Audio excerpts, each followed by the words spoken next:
You already know something is off. You have been doing the same morning stretch for years, a quick hamstring pull, maybe a shoulder roll, and your body still feels like it is fighting you by noon. Stiff, heavy, like the parts are not quite talking to each other. Here is the strange part. It is not that stretching does not work. It is that most of us are stretching in a way that misses the one thing the biology actually responds to. And what the biology responds to turns out to be something most people have never heard of: a protein sitting inside your stem cells, waiting for a signal that most modern movement never delivers. So the question is, what is that signal exactly? And is there a movement you can do in your kitchen this morning that actually sends it? I know how this sounds. Every health video promises the one thing. Stay with me, because this one is specific. It is backed by real mechanobiology research, and almost all of it requires nothing but your own body and a few minutes. I am going to show you what the signal is, where it lives in your cells, and what the movement looks like, the one that approximates the conditions the lab has documented. And one quick note before we go further. What you are about to hear is research-based education, not personalized medical advice. If you are managing a joint condition, have had recent surgery, or are under care for musculoskeletal issues, bring this to your physician before adding any new movement to your routine alongside your care, never instead of it. I read papers for a living. That is most of what I do. And I want to be honest with you about something before we get into the mechanism. The phrase activates your entire stem cell system is compelling, and it needs some honest handling, which I will do as we go. The research supports the concept that mechanical movement reaches multiple stem cell populations simultaneously. But one stretch is the entry point, not the complete picture. That distinction matters. And I am going to walk you through exactly where the evidence is strong and where it gets more speculative. Let me start with what I consider the most underrated cellular system in your body after 60. Satellite cells. You have probably heard of stem cells in the general sense, cells that can become other cells, cells that repair tissue, the body's internal rebuilding crew. Satellite cells are specifically the muscle stem cell population. They sit beneath the thin membrane that wraps every muscle fiber, dormant most of the time, waiting for a signal to wake up and build. In a young body, they are abundant and responsive. But here is what the research on aging skeletal muscle shows clearly. Unlike most stem cell types, satellite cells decline not just in function, but in actual number as you age. This is a meaningful distinction. That the literature is explicit about it is not that the cells become sluggish while the count stays stable. The count itself falls. The reserve pool that your body once had for rebuilding muscle after illness, after a fall, after a hard week, that pool gets drawn down year by year, with no automatic refill unless you provide the right stimulus. By the mid-70s, that reserve is significantly reduced in people who have not maintained a consistent movement practice. In aged muscle, the number of stem cells can actually become limiting for regenerative capacity. That is the phrase from the literature that stopped me.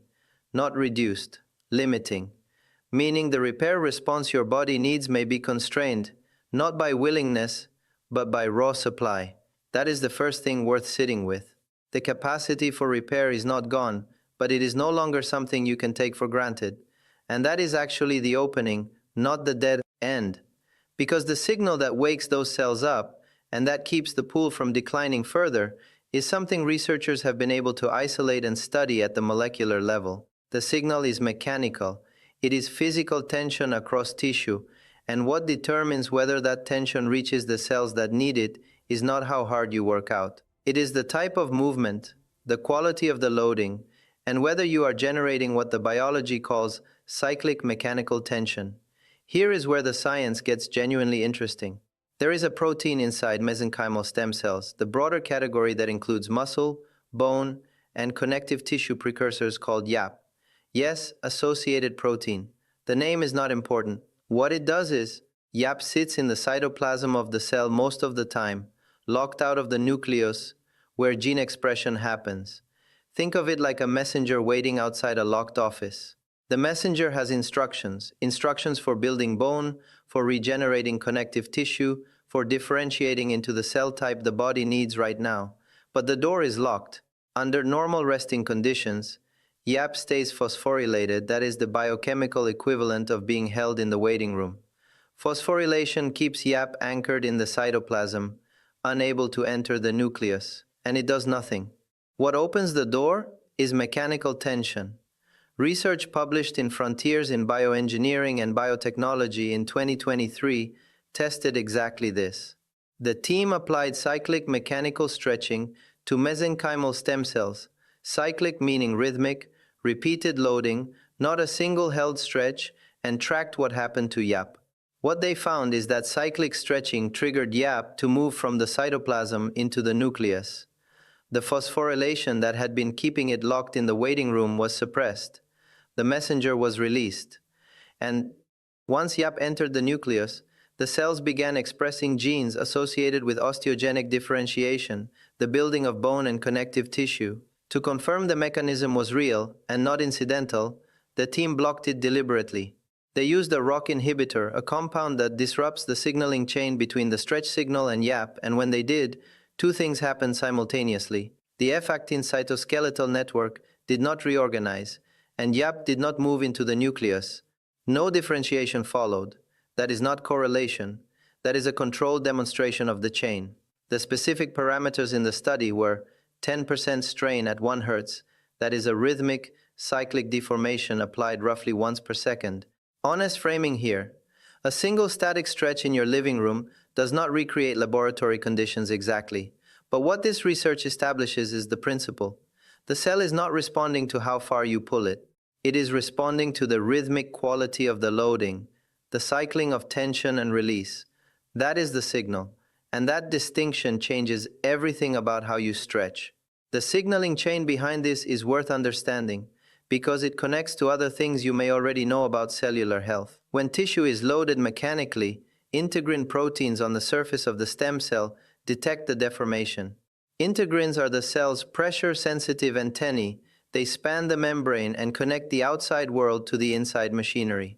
When integrins detect that the tissue is being stretched and released, they activate a kinase called ROCK, Rho-associated kinase. ROCK then reorganizes the cell's internal skeleton, specifically the F-actin network, the scaffolding that gives the cell its shape. That reorganization is what physically moves YAP from the cytoplasm into the nucleus. When the researchers blocked ROCK, the F-actin did not reorganize, and YAP did not move. The stem cells did not differentiate. That is the chain. Integrin reads the stretch. ROCK responds. F-actin reorganizes.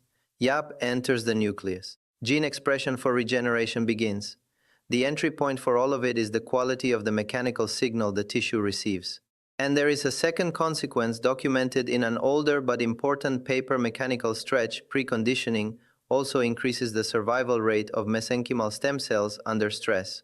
Research published and indexed under PMID 265457880 found that cyclic stretching elevated VEGFA expression, a growth factor associated with new blood vessel formation, and increased stem cell resistance to apoptosis, even under nutrient deprivation. So the signal does not just instruct cells to differentiate, it makes them harder to kill under conditions of metabolic pressure. That is a detail I will come back to near the end, because it matters specifically for this audience. Now, I want to expand from the satellite cell and the MSC story to something bigger, because the research in 2023 did something that I found remarkable when I first read it. A study published in Cell Stem Cell that year generated what they called a single-cell transcriptomic atlas, a detailed molecular map of multiple stem cell populations and their surrounding niche cells in both young and aged subjects, and in exercise versus sedentary conditions. They looked at 3 distinct stem cell populations simultaneously: hematopoietic stem cells in bone marrow, muscle stem cells in skeletal tissue, and neural stem cells in the brain. And what they found was that physical exercise ameliorates the age-related increase of inflammation across all 3 compartments, not in the same mechanism, not through the same pathway in each tissue, but the common thread is inflammatory, signaling specifically the inflammatory environment that the niche cells create around each stem cell population changes with exercise. It becomes less hostile, more permissive for regeneration.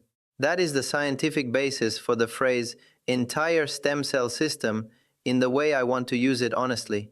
It is not that one stretch directly rewires every stem cell type identically. It is that mechanical loading drives systemic changes in the inflammatory environment that governs stem cell behavior across multiple compartments.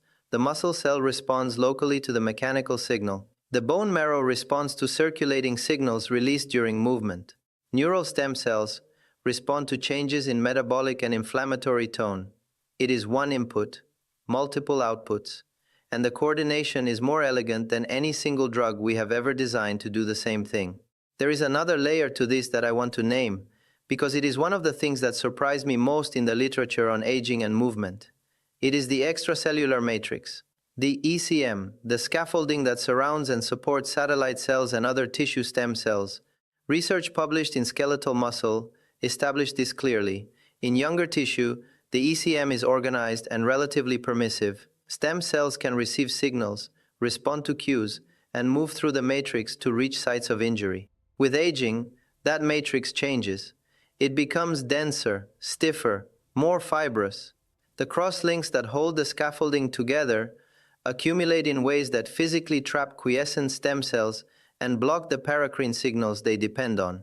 Satellite cells in aged muscle reside beneath the basal lamina, in close proximity to the vasculature. They depend on those paracrine channels to receive the cues that tell them when and how to activate. When the ECM stiffens and those channels become obstructed, the satellite cell can be fully intact, genetically capable of responding, and still receive no signal. The image I keep coming back to is hardening concrete poured around seeds that can no longer push through. The seeds are still viable. The biology for sprouting is still there, but the surrounding environment has become the barrier. Stretching, specifically the kind of sustained loading that generates mechanical tension across fascia and connective tissue, physically deforms that matrix. It breaks up fibrous crosslinks. It reorganizes collagen orientation. It creates the permeability that allows stem cell signals to move again. That is the remodeling function of movement that never gets mentioned when people talk about stretching for flexibility. Flexibility is the surface level adaptation. The deeper adaptation is matrix remodeling, and the stem cell population living inside that matrix is the beneficiary. I also want to tell you about the speed of the response, because it is faster than most people expect. A 2024 review on stem cell mobilization and exercise reported that CD34 positive cells, hematopoietic progenitors, meaning bone marrow stem cell precursors, begin appearing in elevated numbers in the bloodstream within 30 minutes of physical activity. Within 30 minutes. The stem cell response is not something that builds over weeks before anything happens. The early signal, the mobilization of precursor cells into circulation, begins before you have even finished your coffee. And the relative response, the percentage increase above baseline, does not differ significantly between younger adults and older adults. The absolute numbers are lower in older individuals, which is honest and worth knowing. But the percentage response, the proportional mobilization, is preserved. Your stem cell system responds to movement. It just needs the signal. Let me bring this to the movement itself, because that is what the video promised, and I want to deliver it precisely. The movement that best approximates the conditions the biology responds to is not a static hold. It is a cyclic, rhythmically loaded stretch that generates tension and release across a major fascial line, specifically one that engages hip flexors, the thoracolumbar fascia, and the myofascial chain running from the psoas through the abdominal wall. In practical terms, this is a kneeling hip flexor opener with deliberate breath cycling. Here is how it works. You come to a half-kneeling position, one knee on the floor, the other foot forward. If your knees are sensitive, a folded towel or cushion underneath makes this entirely accessible. From that base, you shift your hips forward gently until you feel tension in the front of the trailing hip and thigh, not pain tension. That is the loading. Now, instead of simply holding that position, you introduce the cycling. On each exhale, you shift forward slightly, deepening the load. On each inhale, you ease back a fraction, releasing the tension. You are creating rhythmic mechanical loading across that fascial line with every breath. That cycling 10 to 20 breath cycles, roughly one cycle, every 4 to 5 seconds, is what approximates the kind of rhythmic deformation that the mechanotransduction research identifies as the stem cell activating signal. Each breath-driven shift is a small deformation event. Repeated across 20 cycles, you are generating the kind of cyclic mechanical input that reaches the integrin antennae on the satellite cells and the mesenchymal stem cells embedded in that tissue. Honest expectation. This is not laboratory-grade cyclic loading at 1 Hz with precisely controlled strain. What it is the closest practical approximation of those conditions available to someone in street clothes in a kitchen, and it engages one of the longest fascial chains in the body, which is why I call it the anchor movement. You then switch sides and repeat. Total time, 4 to 6 minutes. No equipment, no gym. One position, both sides. Breath as the cycling mechanism. If kneeling is not accessible, the same fascial line can be loaded in a standing lunge position with a hand on a wall for balance. The mechanics are identical. The loading principle is the same. If even that is too demanding on the hip or knee, a supine version works. Lie on your back, bend one knee with the foot flat on the floor, and let the opposite leg extend long. From there, the same breath cycling deepens the hip flexor load gently with gravity, doing some of the work. The modification stack exists because the target tissue is the same across all 3 versions. What changes is the entry point. What does not change is the cyclic breathing pattern, which is not optional. It is the mechanism that creates rhythmic loading. Removing the breath cycling and just holding the position returns you to a static stretch, which does not generate the same signal. That is the critical distinction. If you take nothing else from this video, take that. The cycling is the point. Now let me connect this to what the NIA-funded research at Duke has documented about the AMPK pathway in satellite cells, because this is where the movement science meets the cellular biology the channel has covered before. Physical exercise induces AMPK activity in muscle, AMPK being the cellular energy sensor, the factory floor supervisor, who responds to mechanical load by sending the repair and maintain signal rather than the waste and coast signal. What the NIA-supported research found specifically is that AMPK activation in this context also drives autophagy in satellite cells, and that autophagy regulates the mitochondrial function and proliferative capacity of those stem cells in both young and old subjects. Autophagy cleaning up damaged mitochondria inside the stem cell itself, keeping the repair machinery in working condition. You may recognize that from earlier videos on the glycine and GlyNAC research, where glutathione and autophagy were the connective tissue between supplement intake and cellular repair. Here, the same autophagy pathway is being activated not by a molecule in a capsule, but by the mechanical load of the movement itself. AMPK is the shared node. Movement loads it from the mechanical side. Fasting and certain compounds load it from the metabolic side. Both paths lead to the same downstream effect in the satellite cell. Better mitochondria, better proliferative capacity, better repair. That overlap is not a coincidence. It is the biology telling us something about what the cell actually needs.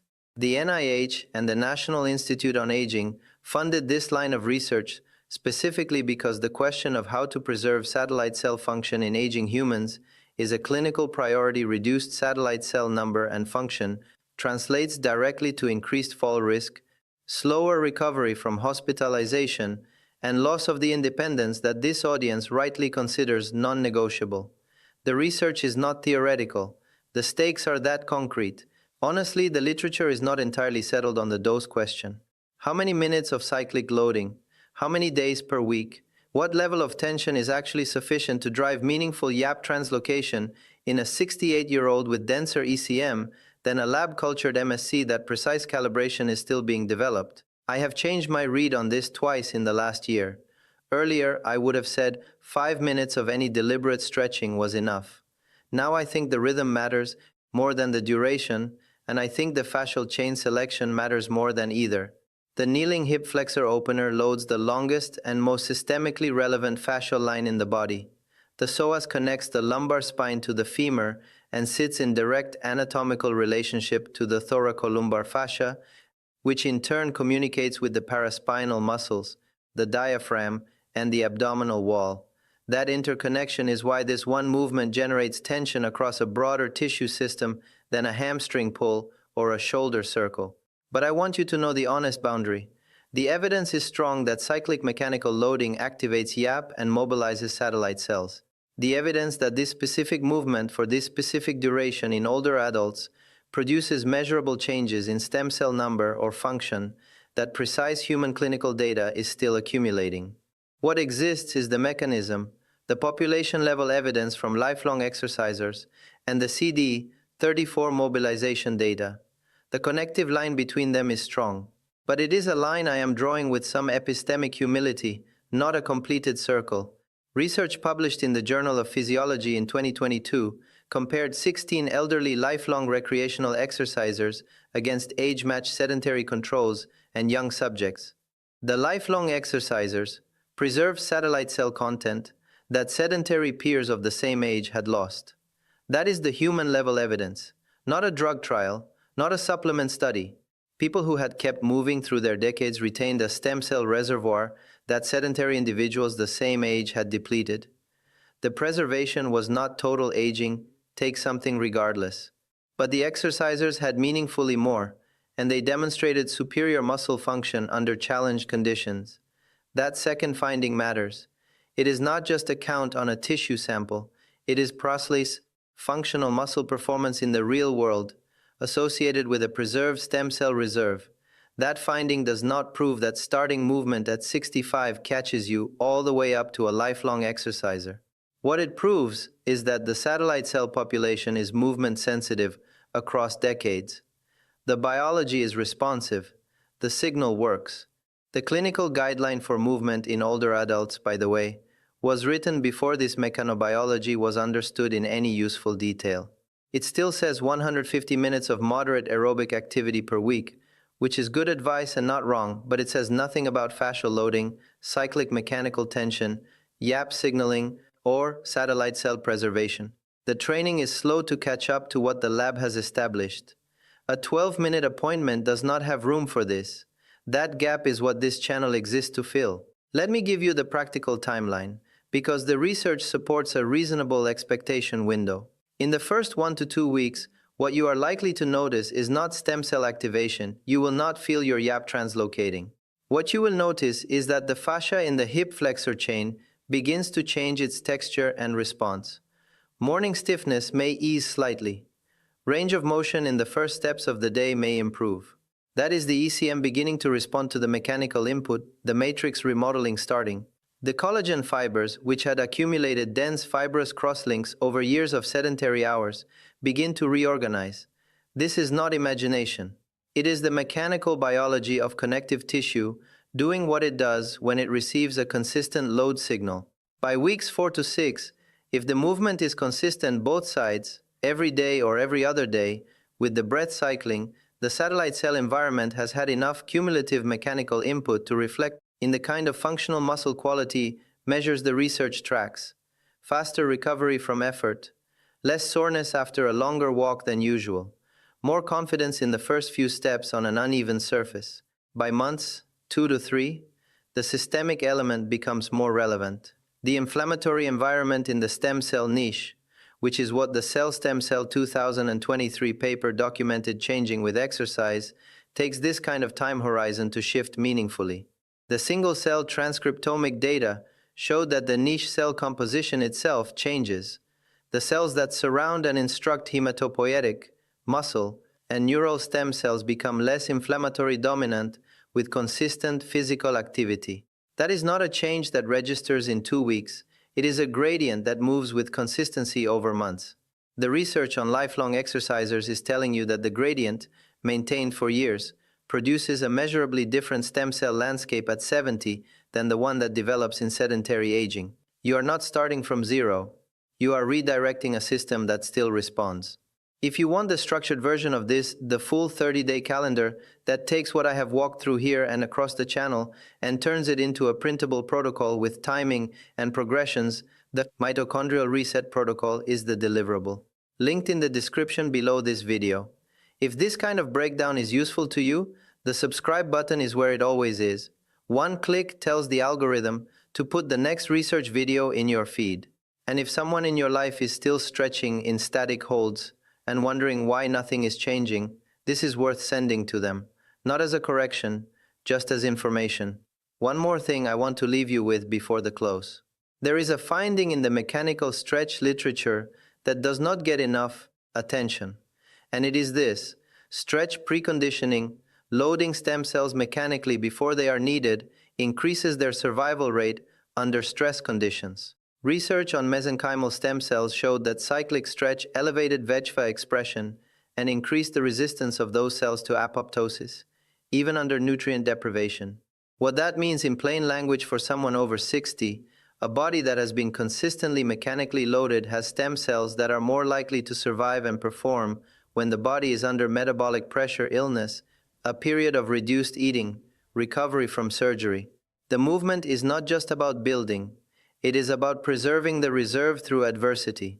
The VEGF induction is also relevant on its own terms. Vascular endothelial growth factor means more signal for new capillary formation around the tissue, which improves the delivery of oxygen and nutrients to the very niche where satellite cells live. Better perfusion of the niche means better paracrine signaling, which means the communication channels between stem cells and their environment stay open longer. That is 3 layers of benefit from one mechanical signal: differentiation via YAP, autophagy and mitochondrial maintenance via AMPK, and niche vascular support via VEGF. All of it accessible through the same movement. That framing matters to me because I think most people in this audience have already been through at least one adversity in the last 5 years that depleted something.